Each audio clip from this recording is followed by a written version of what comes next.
ഇന്ത്യത്ത് ഞാൻ പ്രാർത്ഥിച്ചിട്ടുണ്ടെ കേൾക്കാത്ത എന്നെ മാത്രം എന്തിനാ അവോയ്ഡ് ചെയ്യണേ? ഒരു പ്രോമിസ് തരികയാണ്. അതൊരു പ്രോമിസാണ്. പ്രോമിസ്, ഞാൻ നിന്നെ ഒരു വിധത്തിലും ഒരു കണ്ടീഷനും ഇല്ല, ഒന്നുമില്ല, നിന്നെ ഒരു വിധത്തിലും ഉപേക്ഷിക്കില്ല, അവഗണിക്കില്ല. എന്തൊരു ശക്തിയുള്ള വചനം അത്. അതൊന്ന് വായിച്ചു നോക്കണം കേട്ടോ. നമ്മൾ ഈ പാട്ടറിയാലോ അല്ലേ? പാടി ഞാൻ അക്രമം കാണിക്കുന്നില്ല. ആ ഒരു പാട്ട് നിങ്ങളുടെ മനസ്സിലല്ലേ?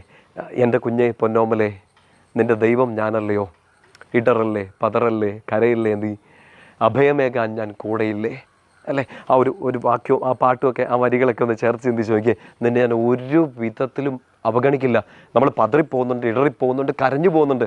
പക്ഷേ ശക്തിപ്പെടുത്തേണ്ട ഒരു കാര്യം ഇതാണ്, എൻ്റെ ഒരു കാരണവശാലും ഞാൻ മണ്ടത്തരം കാണിക്കട്ടെ, ഞാൻ പാപം ചെയ്തു പോട്ടെ, ഞാൻ ചിലപ്പോൾ ഈശോയോട് പിണങ്ങി മാറി നിൽക്കട്ടെ, ഈശോയോട് വഴക്കുണ്ടാകട്ടെ, ഞാനിങ്ങനെ അകന്ന് മാറി നിൽക്കട്ടെ, എന്നെ ഒരു വിധത്തിലും അവഗണിക്കില്ല എന്ന് കർത്താവിൻ്റെ വചനം വാഗ്ദാനം തരികയാണ്.